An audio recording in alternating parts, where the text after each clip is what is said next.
Arne, just wondered, first of all, how different is it for you this season compared to the same time, around about this time last campaign? Now, in terms of results, it's different. But for you personally? In terms of workflow, it's the same. And I think it's always nicer if you're top of the league and you have the workflow we are having here in the Premier League than when results are not as we want them to be, let alone that we've conceded far too many times late game goals. That is usually even harder to take. So, but in the end, you still do the same. You want to try to improve the team as much as you can, because there's still a lot to play for. Of course, we know that our league position it makes it very, very, very hard to compete with Arsenal for the league title, but there are still a lot of other things to play for: Champions League, FA Cup. So, so yeah, in that sense, my job is still the same, but I cannot say that the feeling you have is exactly the same. No, last season felt better at this moment of time than it feels now. How different, though, as well, is the scrutiny that you face, and what difference does that make to the atmosphere about the club? I am aware that there is scrutiny. There must be scrutiny if you perform in the league like we do and you concede so many late goals, late game goals. But it's not that it's a daily job of mine to follow everything that's being said. So you are aware of it because it's normal if you're at Liverpool and you don't win games, or we don't lose games, by the way, at the moment. But yeah, then you know that people have an opinion about it, and that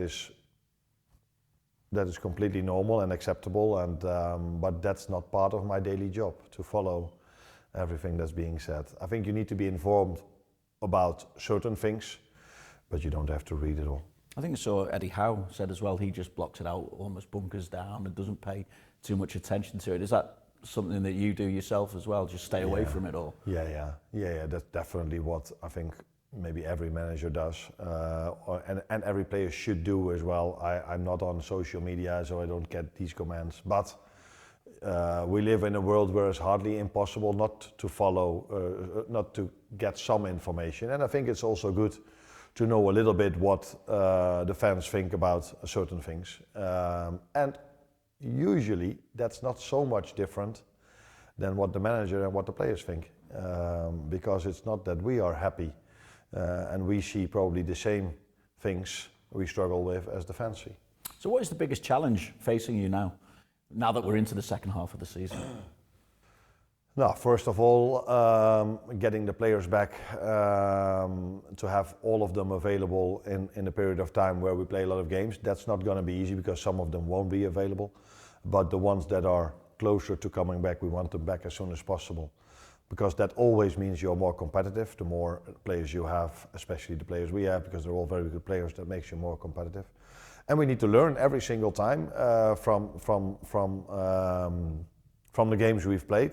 So the throw-in we've conceded, for example, that of course, again, to us, looking at it and where can we adjust, what do we need to adjust so it doesn't happen again the next time. And these are the things we are constantly working on, but no one maybe believes me if I say this, but not all we do is wrong or not good. There are more than a few things that we are doing well this season, but it doesn't get to the floodlight, is that the way you say? Because of some things we do are so bad. But if you simply look at the Fulham game, yes, I would love to create 10 chances more. But if I analyze Fulham, I also see how other teams play over there and how many chances they create over there. And then we're not an outlier. Actually, I think we've created more than some other teams. And we kept them away from our goal almost throughout the whole game. But no one notices this. There's nothing positive to be said if you're 2-1 up in extra time and you concede the 2-2. then it's very hard for people to say anything positive about that game. Maybe sums up the way the season's gone, that it takes a worldie to take all 3 points away from you, and I suppose that's the frustration element to it. Yeah, margins are really small in football. If I analyze Fulham and they've played Arsenal and they've played City, of course, then I watch these games as well, and it was, I think, 5-4 for City when there was a ball cleared off the line. I think that was a bigger chance than the shot we've conceded, and these margins are there. But I've said many times, we have to make sure that we don't rely or depend on those small margins. We have to improve. That a game like that is at that moment of time maybe not 2-1, but it's 3-1, and if he then scores this goal, we still win it with 3-2.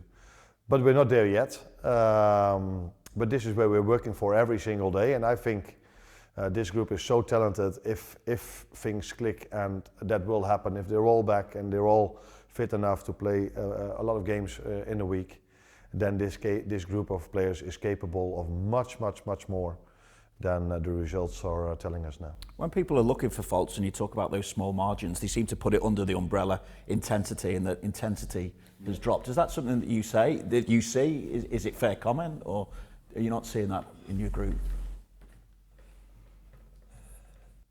Yes and no, it's a fair comment. Yes, because our games were more open, especially the first half of last season, and for a long time when Jurgen was the manager over here. Why it's sometimes then I find it hard to read these things or hear about these things, because you always have to take into account the team you face and the way they play. That can make it difficult for you. Does anyone think that I tell my players, if you have one pass to put someone in front of my goalkeeper, please don't do it, please pass 15 times before you try? No, the first goal we scored, we used one pass, a long dribble from Conor Bradley, a pass to Florian, and he scored. The second goal we scored, people probably are saying, yeah, but at least you gave a cross, yeah, then you ask questions and they can make a mistake. But that attack brought 17 passes, not because I want us to have 17 passes, but because the team is positioned so low that we faced at that moment of time, that it's hard to go through them in one single pass. So you need more passes. Is that what I love to see? No, I love to see a game that's completely open. I've said so many times how much I enjoyed our Paris Saint-Germain games. But I also try to say so many times that you need two teams to get a game like that.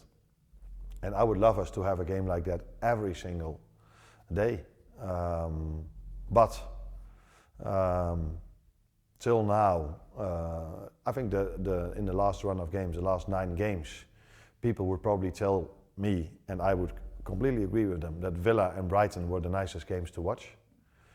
Now, and I would like these people that have their opinion then see what Villa and Brighton, how they played, and how all the other teams we faced played us. So it's not like I want us to play in the way we played some other games, but still, and maybe that's the next step we have to make, that we don't rely on what the opposition does. We're just good enough to always implement a fast style, but we're not there. As it's January, and I often ask you about transfers, do you also need numbers in during this month? I think we need players back from injury, because I think we have such a good and talented squad, and if these players are back, we have a team which is very hard for every team to beat us. Even more, I think we've showed that we can beat a lot of teams if everyone is available. We've beaten Arsenal at home. We've beaten Villa, and I think Villa has only lost 2 games in the last 15 to 20 games.